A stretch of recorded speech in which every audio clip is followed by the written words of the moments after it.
When on the subject of regional differences between games, there's no game better in my mind than Contra. This game is a very special case where in the 3 primary regions of where you would release a game on the NES, each version of Contra can be very different from the other. I'm sorry, did I say Contra? I should have said Probotector. If you lived in Europe, you had this alternate reality in which the world of Contra was instead run by robots. And if you lived over in Japan, you would know it as Kontora. And you and a friend got to experience cutscenes in between stages, as well as so many other things that we didn't get here over in the West. And of course, as you watch this video, you're going to see all the differences in Contra between all different regions, but I'm also going to explain to you why that is. And so, let's break it off into 6 different categories and get you started with something exciting: environments.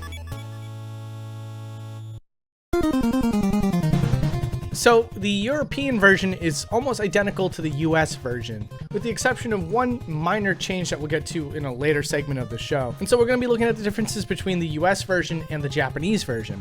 Jungle has a bunch of interesting changes, like the mountains and the static trees. They are actually different from one another. If you compare the pixel art side by side, you can see that there are subtle differences between the two. Now, why these changes are made, it's not entirely clear. In fact, you don't see it too often throughout the entire game. Although some sense can be made with the platforms that are in the center, as the rock formations are more organic looking in the US version, whereas in the Japanese version it looks like it's clipped. And then here's the thing that so many YouTubers will tell you over and over again: the moving trees. Not only do the trees move in the Japanese version, but once again, the sprite work is completely different. Though similar enough that you could be fooled into thinking that it's just one frame of the animation used for the US version, but it's not the case. They completely redid the trees for the US version, and at no point were the art assets flipped from the Japanese one to the US. And then if we move on to Area 3, the waterfall, the water is a completely different color between the two versions. The Japanese version has a more blue hue, whereas the US version has more of a greenish tint to it. And once again, the sprite work is completely different. And there's a part of this stage where there's more of a splash effect from the waterfall.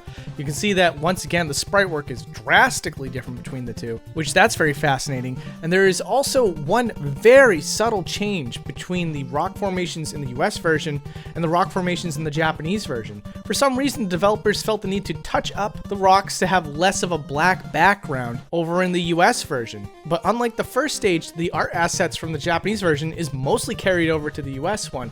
It's just that wherever there was a lot of depth and shadows in the Japanese one, they instead modified the sprites to have more color to the boulders. And then in Area 5, the snowfield, not only is there animated trees at the bottom of the screen, that once again, the US version made an entirely new set of artwork to replace it entirely. But there's also animated trees from up above. And to really get a sense of the wind turbulence here, there's also a snowstorm that is exclusive to the Japanese version. And then the final stage is absolutely bonkers. The whole entire stage in the Japanese one is alive. The floors, the scenery, and even this weird Technicolor goo that serves as a pitfall. It's all done completely differently, completely changing the tone of this stage depending on which version you play. And the sprite work of this environment is once again completely different for the US version. There is no single frame on the Japanese version that matches up with what we got in the US. And now it comes down to the big question: why? Some people would make the assumption that this was on a Famicom disc, which no, that's not the case. It's on the cart, obviously. The short answer is that Nintendo has really loosened up over the years. Way back in the day, they were way more authoritarian with their rules and regulations, and one of those absurd rules that they had was that third-party companies couldn't use their own PCBs or mappers overseas. It was totally fine in their own region, and therefore the VRC2 chip was made, which is what is responsible for all the extra graphics that you see in the Japanese version of the game. And as a result of Nintendo's rules, this chip that you're looking at here does not exist in the US version of Contra. And on top of everything you just saw, including more, you're going to see all the concessions that the US version had to make in order to have a working version. Alright, so before we move on, we got a sponsor for this video. It is Boxu. They are awesome. I love this sponsor. They do Japanese import snacks, and while I show you all the snacks that they got in this box for this month, let me tell you a little bit about them.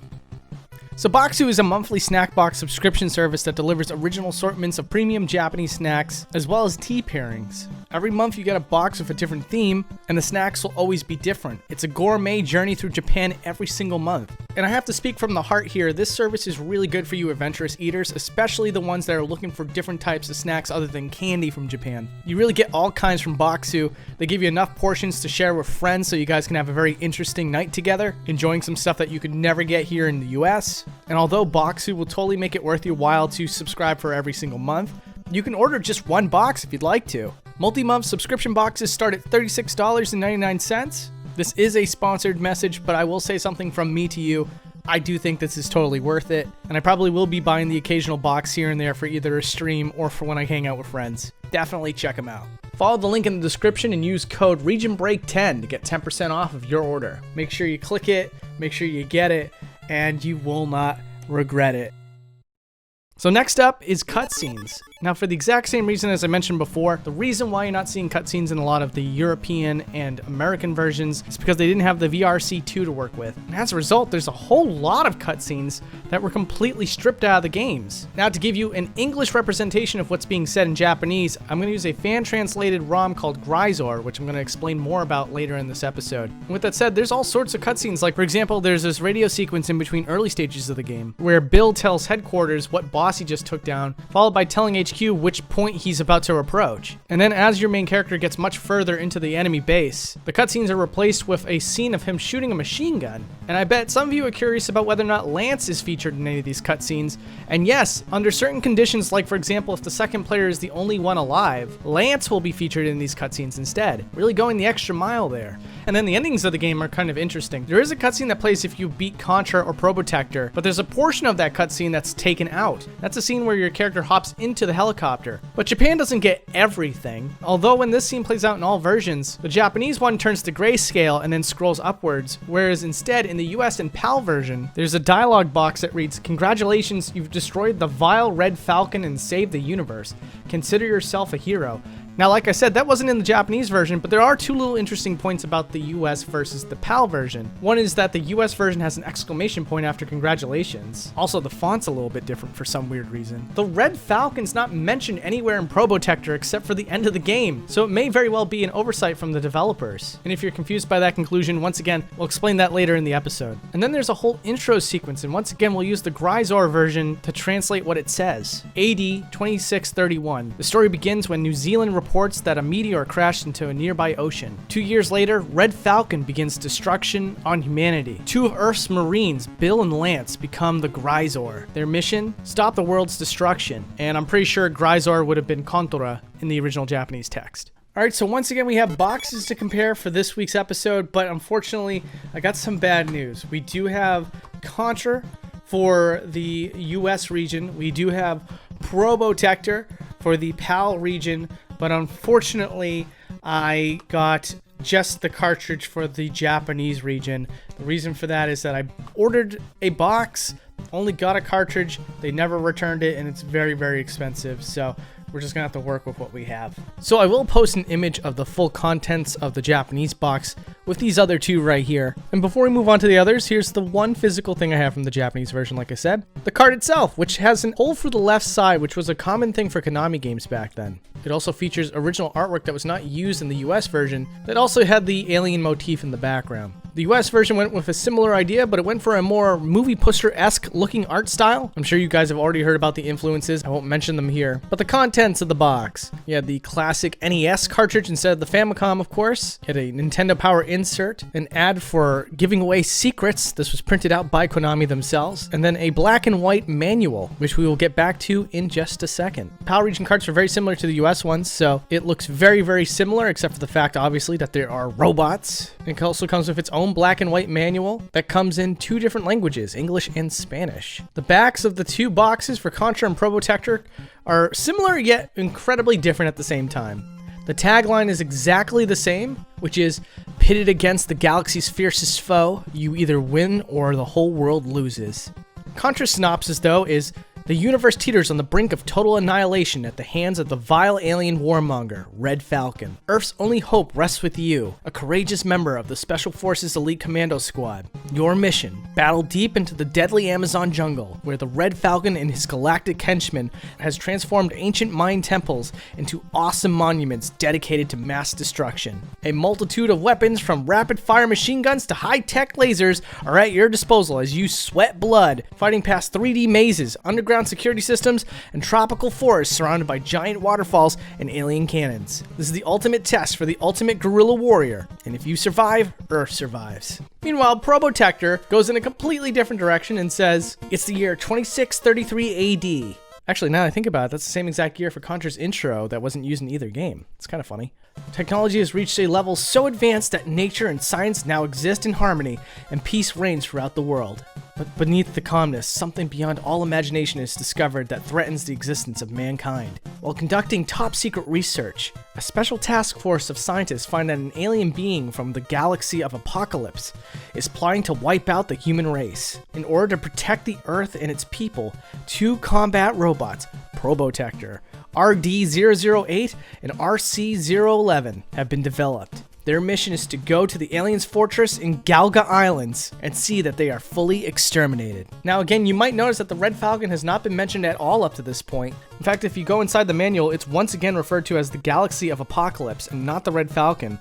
And then the power-ups themselves were scrubbed of all Falcon terminology despite the fact that they are still obviously Falcons. You compare that to the US version, and yeah, you can see that they all have the Falcon moniker on each weapon. Also, the UK localization didn't bother to give unique artwork for the stages like they did for the US version, but to be fair, that also wasn't in the Japanese version either. There is a unique line art for the 2 robot protagonists, just in the same way that there is unique line art for Bill and Lance. But unfortunately, that's about it. Also, is there anything interesting about the Japanese manual? Well, pulling up a PDF of it can show you that there's unique artwork for the enemies of the game that's not used in either manual of Probotector or Contra. There's also unique artwork for this map here, which is a map that's actually used in the game. Well, of the Japanese version only, of course. Which brings us to our next category, Miscellaneous. So yeah, like I said, the Japanese version uses a map that is displayed every single time you're about to start a stage. It's very Ghosts and Goblins-esque, as it takes you through the entire island and has a small representation of what the environment will look like as you're about to enter the stage. It even has its own set of sound effects, which I'll play for you right now.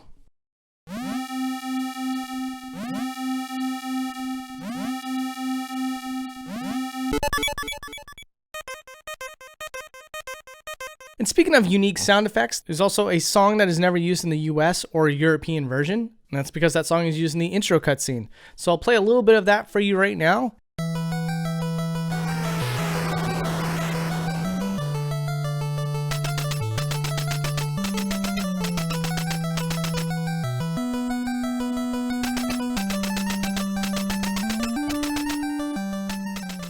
And now let's talk about all the differences used in the title screen. That sweeping effect that we're so used to in America is actually something that's never used in the Japanese version. And the kanji that is used to spell out Kontora has an animated fire motif in the Japanese version. Also, after doing some research here, here's what I learned about why it's called Contra, or Kontora, in Japan. On the back of the box, it's translated as saying that Contra is the call sign of the strongest warriors who can possess a burning fighting spirit and guerrilla tactics. Now, it's that fighting spirit that solves this riddle. What they did here is they switched the first 2 kanji symbols to obtain a title that sounds good in both Japanese and English. So instead of Tukon, it's Kon2. So although this name could be classified as Ateji, which basically means it's phonetic and not supposed to have any meaning, you can find derivatives here, and the title should basically translate to enveloped in fighting spirit. Probotector's identity comes with the fact that it has no special graphics other than the logo itself, which is a very good looking logo, but it still lacks a little bit of the charm that the Japanese and American versions have. And then we got Gryzor over here. Like I said, this is just a fan translation, but why did they go with the name Gryzor? Well, the reason for that is because Contra actually has come to the UK before, just on different platforms and under the name Gryzor instead of Contra. Then when it came to the NES port, there was some controversy with the fact that Germany was now being lumped into territories, and due to stricter laws on human violence, they needed a workaround to essentially get the game approved for the European territories. And that's why this entire time you've been seeing the flag of Europe attached to Gryzor and the German flag attached to Probotector, because you can blame Germany for Probotector, and you can blame dedicated Europeans for Gryzor. Sorry, I just thought it'd be cute. Hope that didn't confuse too many people. But now that we kind of got ourselves introduced to Probotector and why it exists, why don't we start looking at all the differences of Probotector versus Contra? Good God, this is going to be a long segment. So I'm going to show you a slideshow of all the different enemies that had to be changed between the 2 versions. And as I do that, I'm going to explain a couple things. One,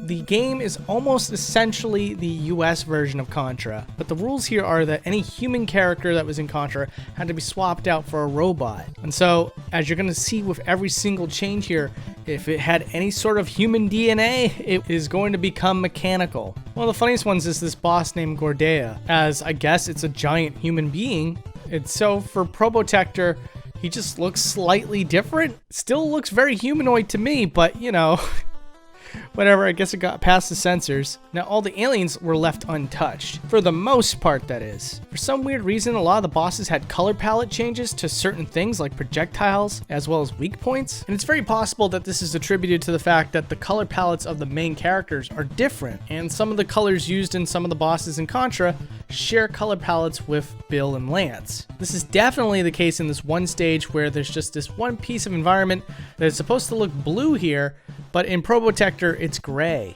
And lastly, if you look at the upper left-hand corner of each screen, you'll see that there are little mini robots in Probotector instead of ceremonial ribbons in Contra. Anyways, outside of the things that I already told you about earlier in the episode, that's all the things that are different between Probotector and Contra. Probotector and Contra even share the same cheat codes, but that's not the same case for the Japanese version. The Japanese version of Contra has a lot more cheats, and they're pretty interesting enough to get its own category, so let's talk about it. Two big cheats that are not in the US version is a sound test mode that even has a menu that is in English, sometimes with a couple of spelling errors. It's kind of funny. And of course, you're seeing it right now.